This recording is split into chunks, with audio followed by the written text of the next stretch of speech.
السلام عليكم. ازيكم يا حبايبي؟ عاملين ايه؟ يا رب تكونوا بخير وبافضل حال. اتعودنا مع بعض نبدا نسمي بالله بسم الله الرحمن الرحيم ونصلي على الرسول. اللهم صل وسلم وبارك على سيدنا محمد وعلى اله وصحبه اجمعين. النهارده انا هعمل حاجه الناس بتحب تاكلها كده في الشتاء وفي السقعه عشان تتدفى فيها. طبعا انا بعملها نادر قوي، يمكن مره في السنه، لان انا بالعافيه على ما بياكلوها يعني. بس بصراحه انا كنت حابه اعملها النهارده. العدس، كل اللي محتاجاه ان انا اجيب ربع كيلو عدس، غسلته غسله كويسه قوي وحطيت له ميه زي ما انتم شايفين كده اهو، تمام. وبعد كده حضرت له 3 جزرات، 3 طماطميات، بصلايه، كام فص توم.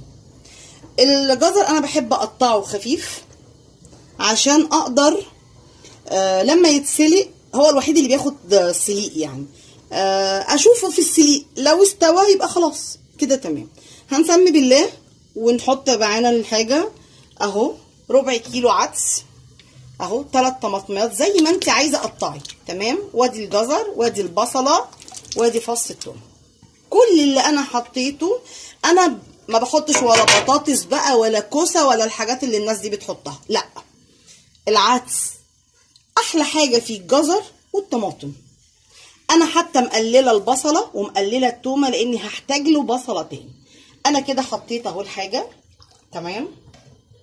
يبقى انا كده حضرت ربع كيلو العدس، حطيت له كترت له الطماطم والجزر وبصلايه واحده وكام فص توم. هسيبه لحد ما يستوي خالص وامسك الجزرايه واتك عليها بالمعلقه كده الاقيها استوت خلاص. هطفي عليه لحد ما يهدى عشان ارجع اضربه في الخلاط واصفيه. ايه تاني محتاجاله؟ محتاجاله شعريه مجهزاها، ومحتاجاله طاسه وبصلايه واحده بس. السر في البصلايه دي، عشان كده انا ما كترتلهوش بصل. هنسيبها دلوقتي لحد ما يبدا يتسلق ونضربه مع بعض في الخلاط، ونرجع نحمر له الشعريه ونشوف هنعمل ايه بالبصلايه. نستنى العدس لما يتسلق. بصوا حبايبي ما شاء الله، خلاص اهو كده تمام. انا طفيت عليه. ناخده بقى كده من الحله ماشي، ونروح نضربه في الخلاط ونيجي نكمل هنعمل ايه بقى فيه. بصوا حبايبي انا خلاص اهو ضربت العدس كويس قوي ماشي. حطيته في حاجه وجبت شويه زيت بساط خالص، حمرت فيهم شويه شعريه. انا مش بحب الشعريه كتير، وخصوصا ان انا مش حابه ان انا العدس يبقى تقيل، انا حابه يبقى خفيف، لا اما يتشرب شوربه لا اما يتسقى فيه او يتاكل بالعيش. لكن الشعريه الكتير بتتقله قوي ما بيبقاش حلو. واحلى حاجه في العدس ان هو يتشرب وتسقي فيه. انا خلاص داخله على سوا تحمير. انا مش هحط العدس على الشعريه، انا هحط الشعريه كوبايه ميه واديها غلوتين عشان انا عايزاها تاخد نص تسويه في الميه. العدس لما بننزله على الشعريه يا حبايبي وبيكون مش واخد سوا الشعريه، بتبصوا تلاقيه بتبدا تلزق، فانا مش عايزاها تلزق، تمام.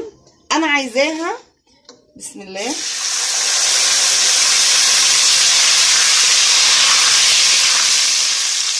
انا حطيت كوبايه ميه بس، هدي غلوتين للشعريه فيهم وبعد كده هنزلها تكمل بالعدس، تمام.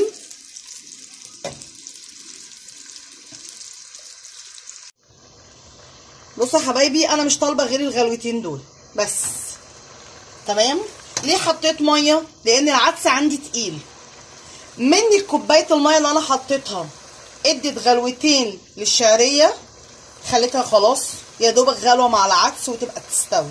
في نفس الوقت انا حابه ازود اهو. بصوا ما شاء الله العدس تقيل ازاي اهو. انا نزلته اهو. بصوا يا حبايبي ده السمك اللي انا عايزاه ليه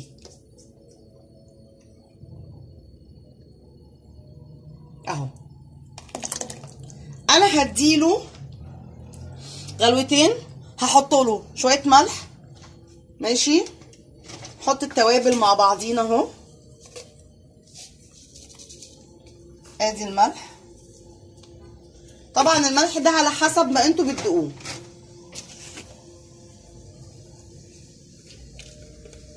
شويه كمون، شويه فلفل،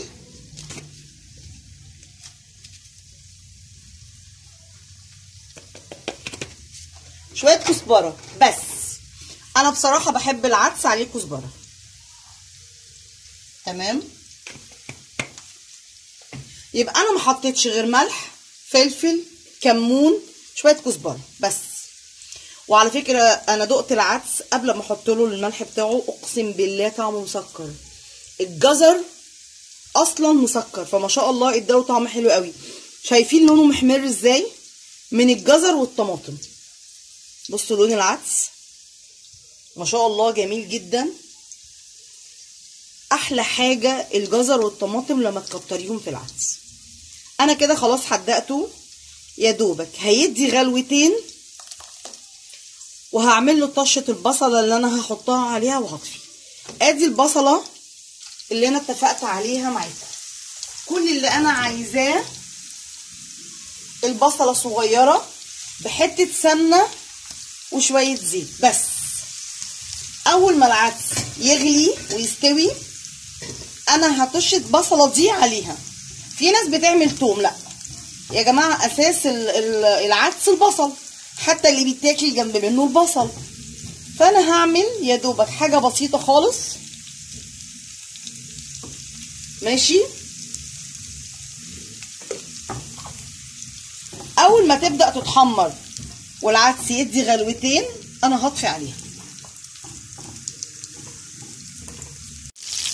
بصوا يا حبايبي البصله اهي خلاص دخلت على تحميره اهي. انا هصفرها. تمام، قبل ما هصفرها كده برضو انا هحط شويه كزبره حلوه كده. ماشي اهي.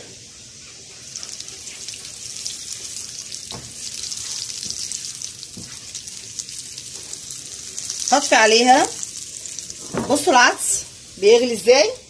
انا عايزه غلوه العدس دي، انا هطفي عليه اهو. هعمل كده، انا طالبه دي.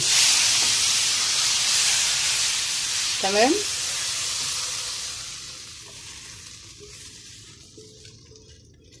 والله البصله بتخليه طعمه في حته تانيه خالص. مش هو ده العدس اللي احنا واخدين عليه. بصوا اهو، بصوا عامل ازاي ما شاء الله. والوش ده بيبقى ليه طعم كده وريحه وهم. نستنى عليه شويه ونغرف طبقنا ونشوف العدس بتاعنا شكله ايه. اي حبايبي احنا غرفنا الطبق بتاعنا.